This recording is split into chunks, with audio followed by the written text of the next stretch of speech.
Reveal the power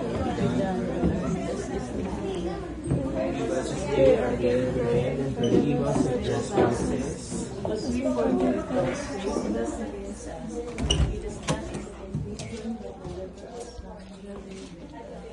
Panginoon, basbasan mo po ang silid na ito po mataguyod para sa kapakanan at kaligtasan.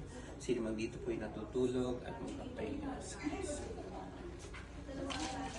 Hail Mary, full of grace, the Lord is with you.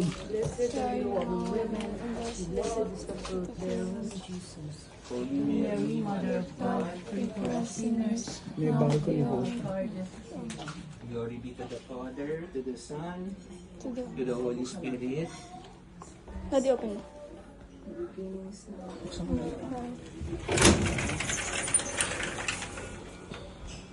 Oh, may ba ito? Okay. Gusto ano, mag-ano siya. Wait, excuse me. The light. The light, sige. Hama ko.